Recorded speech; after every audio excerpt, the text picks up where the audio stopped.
My name's Clara Rose and I run Clara Rose Consultancy. We help people with their legal careers, so that can be at any stage, whether that's sort of right at the beginning when you're wondering what to qualify into, or whether you're a partner looking to move firms and everything in between. So we talk to a lot of people in law about where they're going and what their plans are and hopefully help them get there. But obviously today we're joined by Henry, who many of you probably know as at that corporate lawyer. Is your kind of tag on most of the socials. But yeah, I don't know if you just want to do a quick intro, Henry, and then we were just going to have a chat anyway, really. So that's what the session's all about. Yeah, thank you. So I'm Henry. I'm a qualified lawyer, coming up 4 years PQE, and I also make videos on the internet on sort of TikTok and Instagram around sort of corporate life, life as a lawyer, and sort of try and challenge the sort of toxic corporate behaviors that a lot of us have probably experienced throughout our careers, and sort of make light of them to kind of make people feel better. Yeah, yeah, it's nice to see people. There's much more people like you out there now, kind of being a bit more of a human face to law, I think. So just starting then, kind of talk me through, how did you get into law? When did you decide law was the path you were going to take, and what was your route in? Yeah, I still remember when I'd finished my GCSEs and choosing my A levels, and I had one like subject left to choose.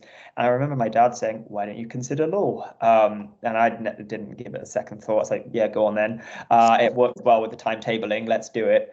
And then I did it during my sort of A levels, and I really enjoyed it. I think I got an A star in that, so I was like, "Cool, I'll do this at uni," because it makes sense. Clearly, I'm okay at it.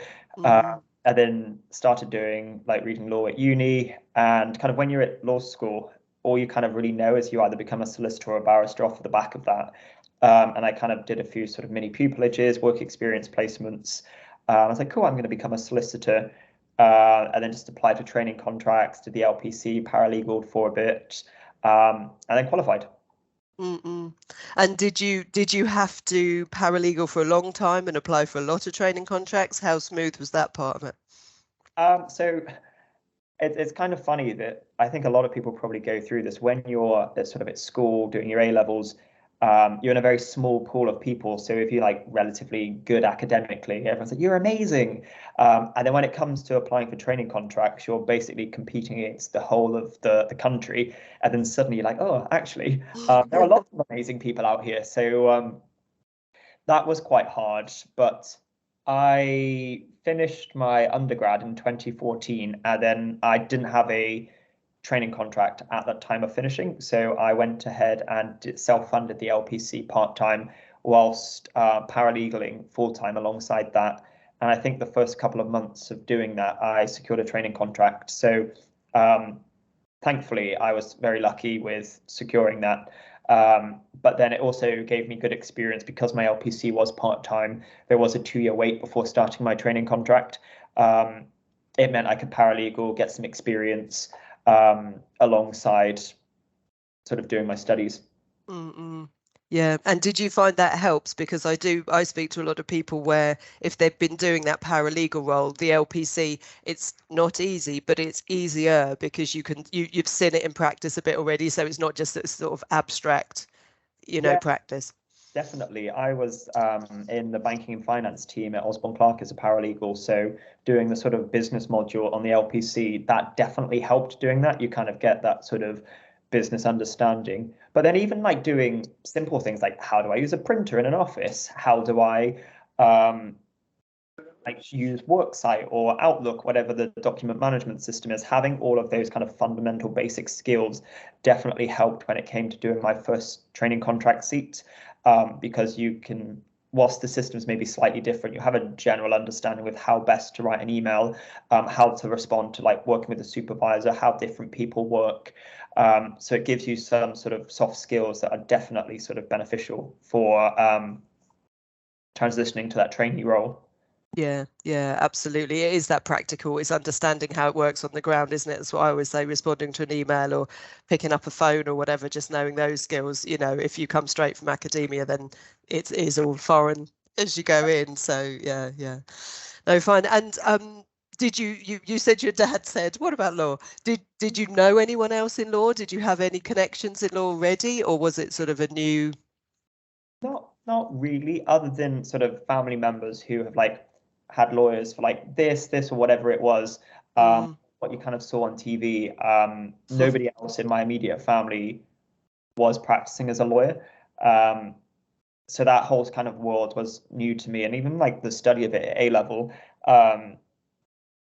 was very sort of new to me, because like subjects I'd studied before had always been like traditional subjects like math, science, literature, language, those kind of things. So yeah, it was really interesting. I'm really glad I did it, because I'm here now. But yeah, even I would say if you read law at uni and you don't necessarily want to go into the practice of law, there are so many key skills you can take from reading that specific degree. And there are also now so many other different careers within the legal profession you can go into, like legal tech, being a knowledge lawyer, all of these things that when I was in sort of first, second year uni, even in LPC, I didn't realize existed. I thought you were either a solicitor or a barrister. And then I qualified and I was like, oh, cool, there's this thing called in-house, which was like what loads of private practice lawyers like strove for. And then since then, there have been more and more roles that have come out into the sort of the legal profession, which I think is great, because there's just such like there is such a variety and breadth now of what you can do within the practice of law. Yeah, definitely. I think it has rounded out a lot. So some of the questions I were going to ask you were going to be around whether you could see yourself being a lawyer forever, but there has been a recent development on this front anyway. So fill us in on your sort of latest. Yeah, so I was in private practice until 2021, and then I went in-house sort of spring of 21, until a couple of weeks ago, where I actually handed in my notice and resigned from my in-house role as a lawyer, because kind of alongside practicing as a lawyer, I completely unintentionally built this kind of social media following and presence, and through that I've had like amazing opportunities to work with amazing people, brands, meet amazing people. Even stuff like this would not have happened had that social media sort of career taken off. And effectively, I was working two full-time jobs as a creator and as a lawyer, and both of them required so much attention that I couldn't necessarily focus on one without being detrimental to the other. So after sort of reaching out to like professional networks and loads of people and really giving it a lot of thought, I decided to kind of take a step back from the sort of Monday to Friday 9 to 5 practice of law, to focus on kind of content creation, still within sort of the legal sphere, and I'll still be practicing as a lawyer on like a consultancy basis, but not necessarily, it's not going to be my full-time job.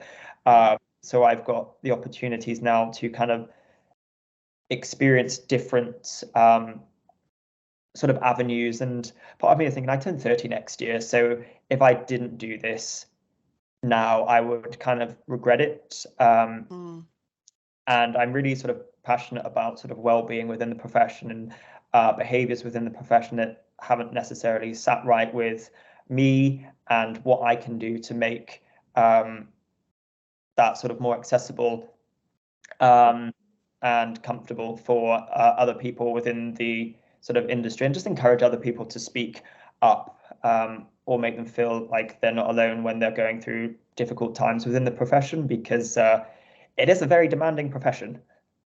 Absolutely. And it's interesting because you've been in private practice as well as in-house, so you've seen both sides of it as well. So how, just going back to sort of the social media side of things, then how did you actually get started in that? Well, how did that begin? I think like most people, so in 2020, when was it? March, when we first went into lockdown, like everyone else, I packed my bags and went like to work from home, and I was with my parents at the time. And I was like, this is like really isolating, working from home. Like, this is so new to me. I'd never worked from home before. So I was just scrolling through Instagram, and then I saw like other creators like Rod and Natalie and Laura, who've now become my friends, posting these videos on Instagram, like about working from home and like the nuances that we all face. And then like a year later, still working from home, I downloaded TikTok. I thought I'm too old for this, but I'm going to download it because it's funny. I think I had like something silly happened that day, or I remember somebody, I can't remember what the exact situation was, but I was annoyed for some reason, or something had like annoyed me work-wise. So I, do you know what, I'm going to make a video. And I posted it. I think I had like 3 followers, not expecting anyone to see it. And that video went viral. I was like, oh, that's funny. Wow. Oops. So then I posted another one the next day, and obviously not every video goes viral. Yeah. But I really liked the creative process of making a video and it resonating with other people and like having that sense of community. So I just kept doing it and doing it and doing it like day after day, and it's kind of built up to what it has today, which still baffles me. But it's one of the most fun things that I've done. And when I started doing it, my parents naturally were concerned, like, hey mate, you're gonna like ruin your reputation professionally. Are you sure you want to do this? Sort of colleagues knew that I did it. They're like, are you sure you want to do this? Like, go careful. Again, there's concern about your professional image, like you are a solicitor. And I'm really, really glad that I ignored those people and carried on sort of doing it. I'm very sort of not precious, but very specific in terms of how and what I post, in that I won't ever reference a specific person or never aim a video at a specific person or persons or a particular employer. Because the whole premise of the content that I put out is it's supposed to be funny, but it's also supposed to create sort of a community and a sort of a feeling where everybody is invited, everybody is included, everybody can feel seen through this sort of relatable content. So it's not meant to kind of negatively impact other people's mental health. It's supposed to, my intention is to kind of support people, build people up so that they feel that they're not alone in sort of specific situations that we all face that within this profession are quite difficult. So it was almost to create a social network for yourself because you were isolated. So I guess that's a genuine sort of positive of social media right there, isn't it? That in a different world, different time, we wouldn't have had the ability to do things like that. Yeah, and it's really interesting the amount of comments or messages I get from people to say, thank you, I needed to see this today. Thank you, you really helped me. But for me, it really helps me putting this content out there, like engaging with people, talking with people about sort of experiences that I've gone through. And I wouldn't have previously actively or openly said, oh, I've struggled with my mental health, or oh, I had a really difficult day, or this made me feel uncomfortable, or whatever it was. I would have kind of just internalized that, and probably just like it would have emanated in other behaviors that would have been like erratic. But to have now a platform where I can put something out, and it's almost not therapy, but it's very therapeutic for me to share how I feel or whatever it is in a video, then it helps me just as much as I like to think it helps other people watching it. Well, I think it's like you said, it's that thing of knowing that you're not alone, that you're not the only one that's gone into the office and had that headache, or you're not the only one that sat at home and thought that thought, or whatever it is. You know, it is part of something that actually everyone's going through. So I think that's probably, like you say, good for you and good for other people as well. How do you sort of, obviously you said the first time something funny kind of, or annoying actually happened, and so you made it funny. How do you sort of decide what to post? Do you have like your own set of guidelines, or do you just really kind of go with the flow in terms of literally what happens to you? Or? Yeah, a lot of it is influenced by experiences that I've either gone through or friends that are lawyers have gone through, that obviously we talk about. Like we all do, if something happens in our work day, we will share it. So it's usually influenced by that. A lot of the time I just have an idea. I'm like, oh yeah, yeah, that works. So that sounds funny. Let's use that. But again, I like to say it's fictional content in that it's not targeted towards anybody. It's not, I worked with this person today and they were a complete idiot, so I'm going to make a video about them, because that goes completely against why I kind of built this page, and everything that I want to do. And it's largely just sort of to help others and to sort of be as relatable as possible. It is sort of how I go about it.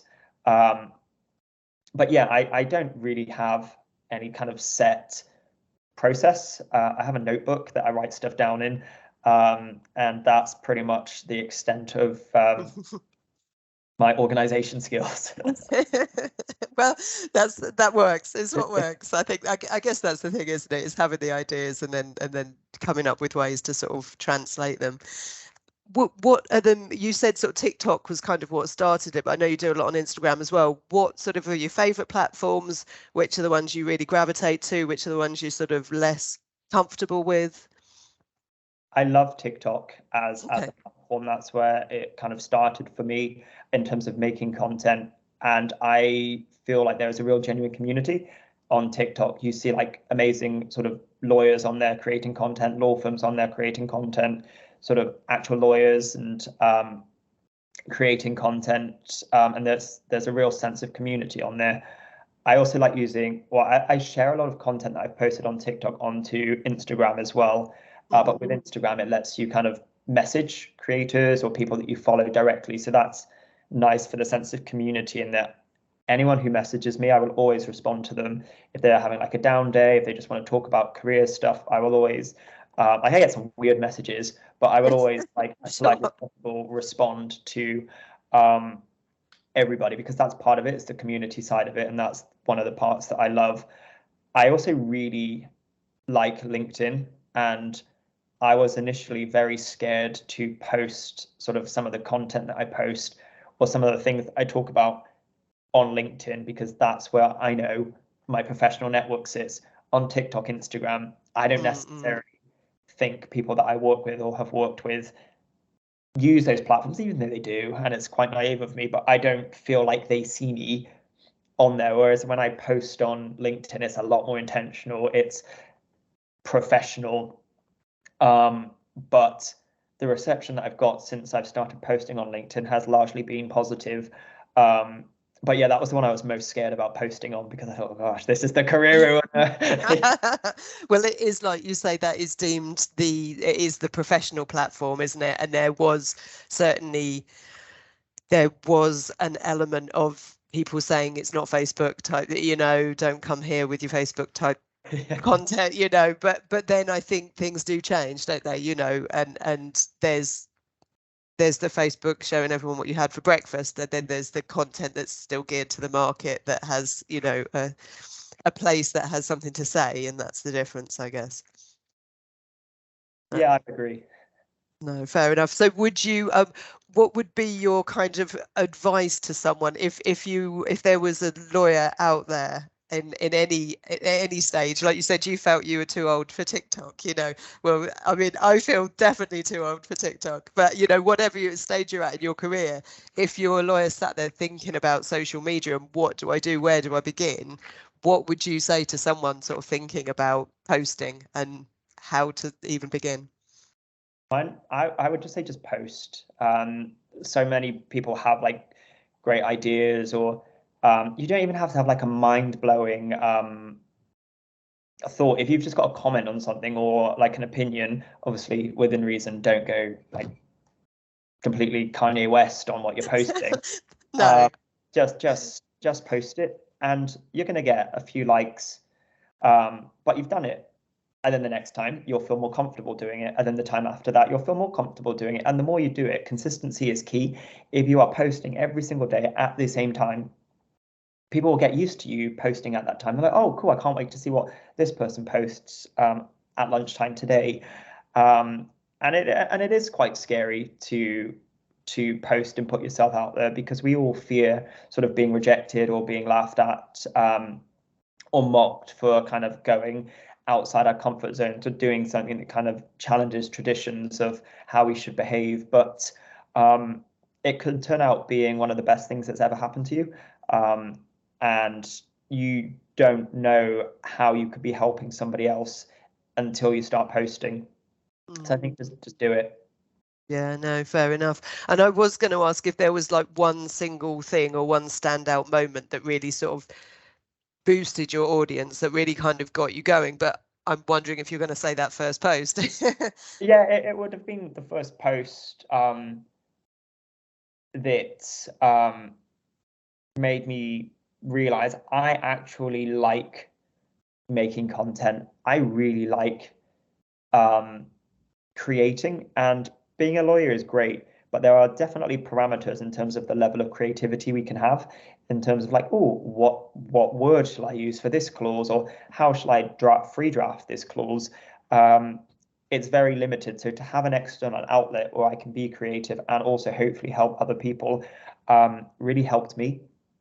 And yeah, I'm a massive advocate. Just post and post consistently. No, fair enough. In terms of then mental health, you said about, mental health, and that was a key part of you and sort of the connection and that kind of thing. Obviously, it's something that is talked about much more within the law. And this is a key thing that you do to maintain mental health. How do you sort of see it generally, say, in terms of problems that you've suffered or that you see other people suffering? How would you sum up the state of mental health in law, if that's not too wide a question? I think particularly, I'm a junior lawyer. Most of my friends are junior lawyers, so I can primarily just comment on my experiences. I think that there is an issue, and I think we are slowly becoming more comfortable talking about it. I think there is still sort of a stigma around it. For example, I wouldn't feel comfortable saying I need to take a day off today because I'm having a mental health day. I would always need to come up with some kind of other excuse, like I've got a physical illness, I hurt my shoulder in the gym, I can't really think, I've got a cold, or whatever it is, because there's still an element of man up, like don't be weak or whatever, or it's just you're just a bit sort of sad, cheer up. I think that still exists, and I think there's a lot of pressure on junior lawyers to sort of keep working, because some of the salaries that sort of some of the Magic Circle firms are paying, you're almost expected to suck it up. And I think it does need to be spoken about more openly. And I feel like the more that it's spoken about, the more comfortable people will be in saying, do you know what, actually, I do need that mental health day. And whilst it's great having sort of juniors saying, like me, I'm struggling with this, like openly on the internet, I think that there really does need to be a change from the top down, because it's great me saying I don't feel great, but if you're working with a partner who's like, man up, toughen up, whatever it is, and doesn't, because it's almost like a generational thing without stereotyping, that doesn't necessarily see mental health as like an illness or something that we all have and we all need to look after, then it's very difficult to kind of manage upwards and say, actually, I don't feel good, or I don't like what you just said. And I think that there needs to be more awareness from the top down to encourage juniors to openly talk about their mental health. And that's what I would say. I think it needs to be from the sort of the top down to make sort of positive change. Sure, yeah. And do you feel that, I mean, I suppose you haven't been in the profession that long, but do you feel that sort of the changes and the fact that it is getting into the conversation, that is having a positive effect? Because I mean, it was a big change, like you say, the lockdown, that was a massive thing which changed sort of everyone's working lives. And I think something about that felt like it did loosen up the conversation around the whole topic. Yeah, I think for sure it definitely pushed the conversation along.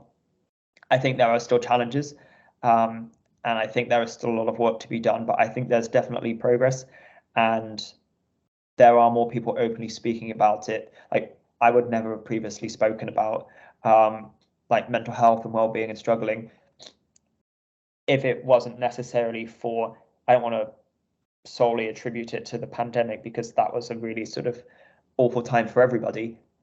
But I think it definitely accelerated the conversation and checking in with people, and making sure everybody is okay, or when they're not okay, letting them have that time. But I think there's a long way to go. But as you said, we are moving forwards with sort of people like me, other amazing creators on LinkedIn and within the profession, openly talking, and challenging behaviors that don't sit right. Mm-hmm. Yeah, definitely.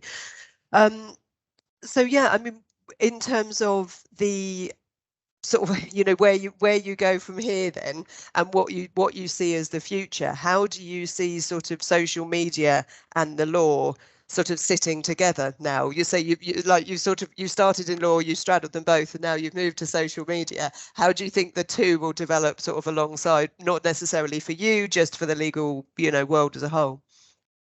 I think that we will see more and more law firms and lawyers having a presence on social media. One of the things that I'm working on with some people from the legal community is kind of like a legal content solution in terms of helping and encouraging lawyers and law firms to have a presence on social media. Because if you take sort of like people at law school at the moment, they're not necessarily going straight to Google now to find out about a law firm. They're going to see on TikTok or sort of Instagram, because you can get much more up-to-date information quickly. There's an event at this firm tonight. They've probably posted it on an Instagram story. There's a trainee networking event for prospective trainees. It's probably posted on Instagram or TikTok. Day in the life of a trainee, probably on TikTok. You can get a lot more sort of insightful information out there a lot quicker through social media. And I think that those law firms that are late to the party, sort of short form video and social media, will kind of be left behind. And I think as time grows, when you have like Meta and sort of the metaverse and sort of AR, VR, all of that, I think is a great opportunity from a marketing perspective that law firms and lawyers should hop on sooner rather than later. Yeah, definitely. It is interesting. It is interesting how it changes, because I think they say now, don't they? Yeah, I think TikTok is overtaking Google as the biggest search engine, I think, in the world or something, which seems crazy. But then also, it wasn't when I was working in law, but it was very shortly before I was working in law, where firms weren't allowed to market themselves at all. And so you think it is a crashing upward trajectory, isn't it, to go from no marketing Yeah. to let's stick it all on TikTok. Do you know what I mean? It's phenomenal fast, the Yeah, change. exactly. And you see a lot of like the challenger law firms that have a huge presence on social media, LinkedIn, and actively encourage their sort of lawyers and employees to be on TikTok to share day in the lives of this law firm, because that's what people want to see. They're like, this is a firm that I could be joining that has a personality that I'm encouraged to bring my whole self to work. As much as I hate that phrase, to have that sort of behavior sort of promoted and actively encouraged, I think is it does wonders for the culture of that firm. And I would see that. I think that's a cool firm. That's a firm that I want to practice at, because its values really align with mine. Yeah, definitely. And I think you're right. Like you said, when you were at law school, you think, right, I've got to be a barrister or a solicitor. That's exactly what I thought. And I wasn't sure which to do, which is why I did a master's, because that just stole some time. But I think as well, it is that reality of the day to day. You form an opinion, but you're not quite sure. But when you could see, again, I tell people a lot that in working in different firms is so different. Yes, it's all law, there are themes which are the same, but actually the reality of being in each different firm is different, even though they're all within the same field. So having that insight is so valuable. I think you're right, and especially for the juniors. Yeah. Yeah, no, I agree. And I think we'll slowly see more and more lawyers and law firms on social media. I think it was the Times or the Telegraph, one of them earlier this year wrote an article about like lawfluencers, and that's like 20 of us on there. So if there's 20 of us now, Yeah. prominent law influencers, over time that list is only going to get greater, and you're going to see more and more people in this sphere, which I think is great for the profession. Definitely, and it does as a profession. I think it humanizes it, like we say as well, because lawyers, have a bit of a reputation of just being quite aloof and distant sort of thing, so again it brings it back down to earth, doesn't it, as all these are real people doing normal jobs. No, fair enough. So if anyone has any questions, feel free to put them in the chat box and then I can read them out. Is probably the easiest way to do it rather than coming online, but I'll let you sort of do that in the background. Other things I wanted to ask was sort of what would you say was your sort of top 3 tips of anyone going into law or thinking about going into law? What would be your top 3 tips?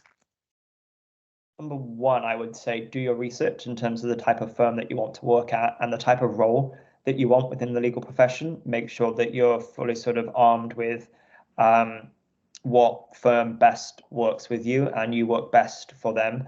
So do your research.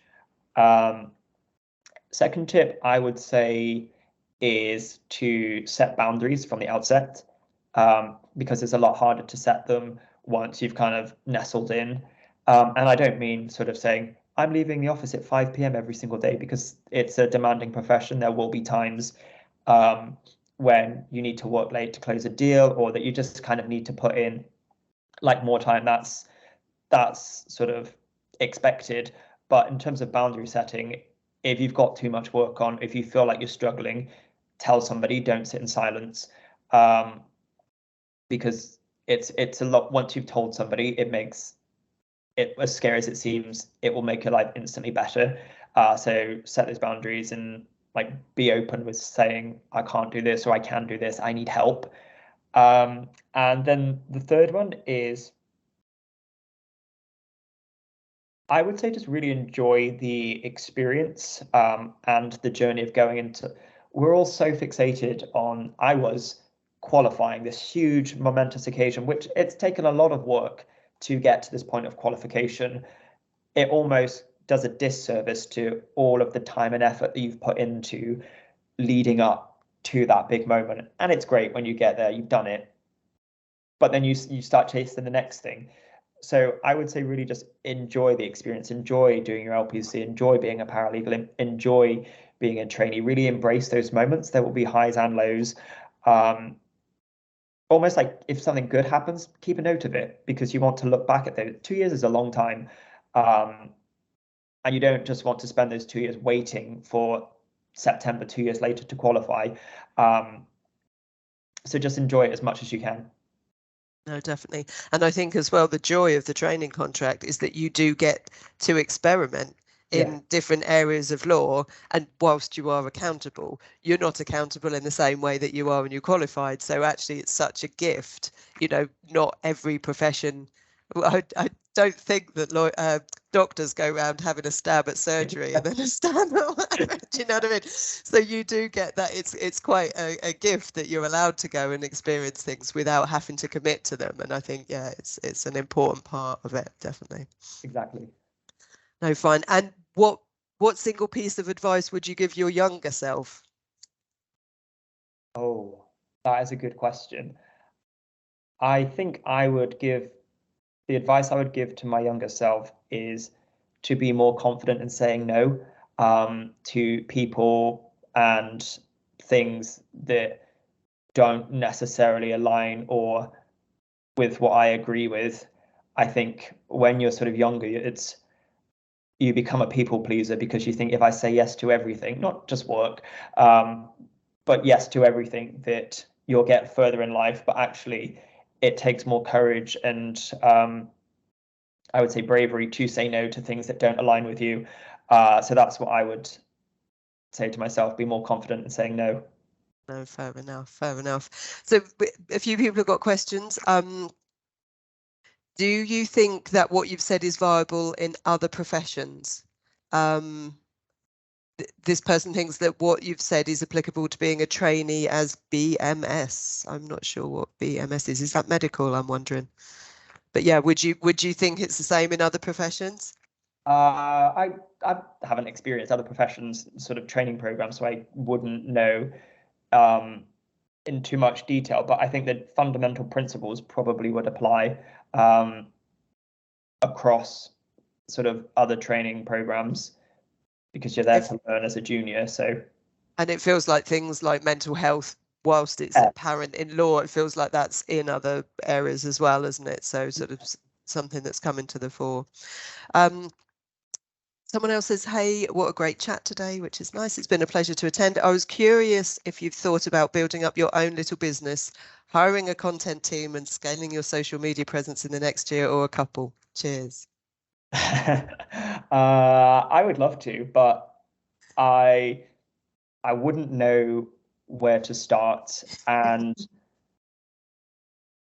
part of why I like doing this is because it's so attached to the law and my role within the legal profession. So I feel like I would be selling myself out if I suddenly become one of those like influencers that travel around the world and like are super ripped and start posting pictures of themselves like sipping fancy cocktails everywhere. That kind of doesn't align with what I do.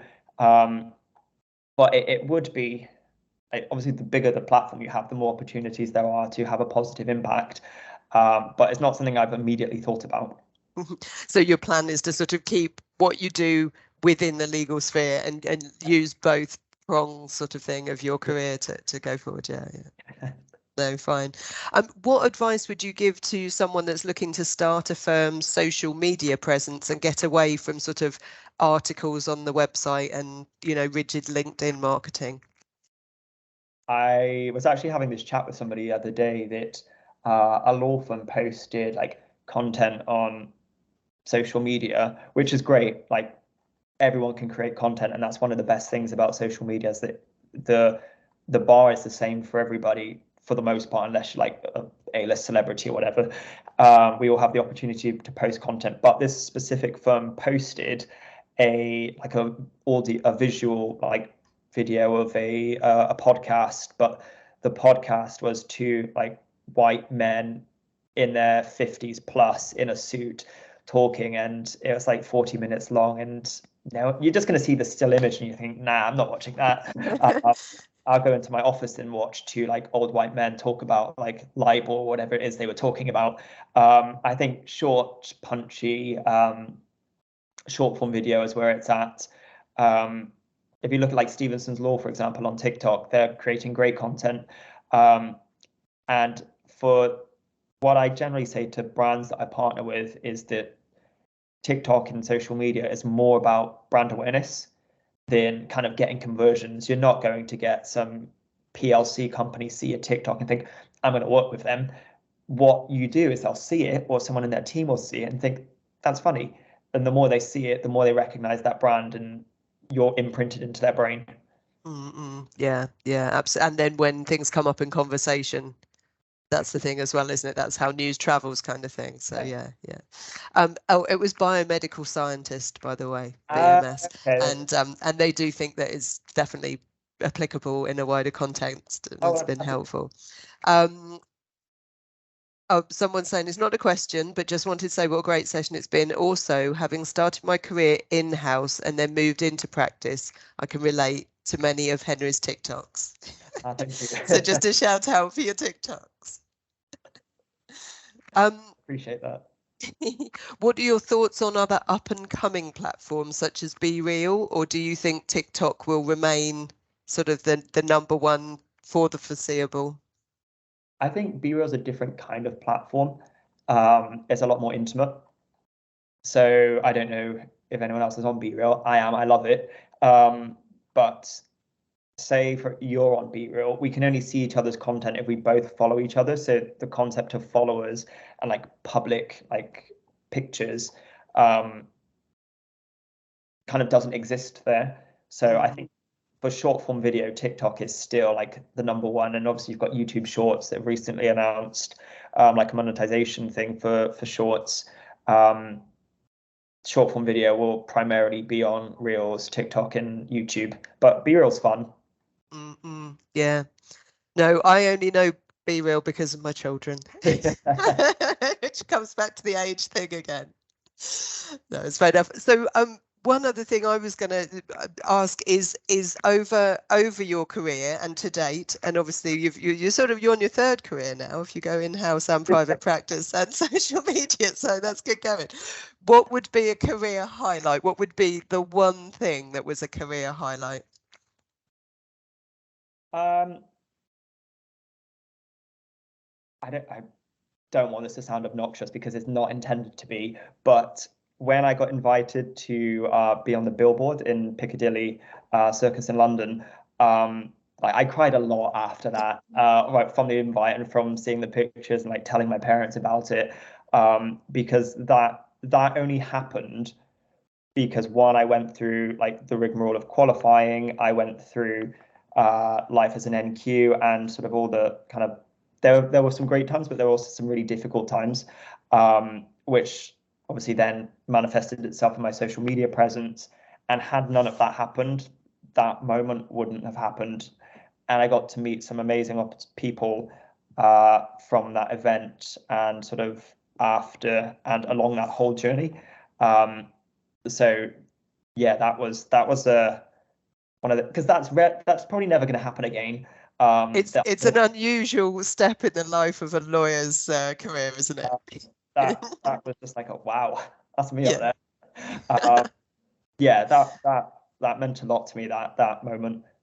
Yeah, fantastic. No, well, that's great. Someone else has just said thanks for this great session. They're a social media assistant at a law firm, so it's been really helpful.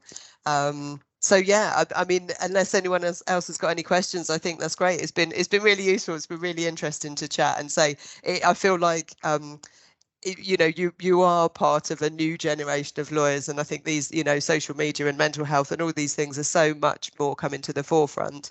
And the law does change, albeit slowly, but it's the generational change that sort of does it, I think, as much as anything. And that's why it's so important to keep, people coming in and new life and new blood and new thoughts coming into the profession.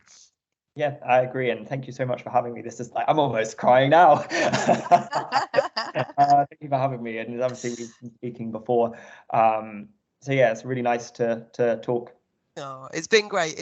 And everyone's very appreciative. Everyone's saying thank you. So thank you everyone for coming, and say the people that couldn't make it, we're videoing this, recording it so we can get it out to everyone. So it will be out there for everyone. But yeah, thanks for your time. Awesome. Thanks everyone. Bye. No Bye. problem. Thank you.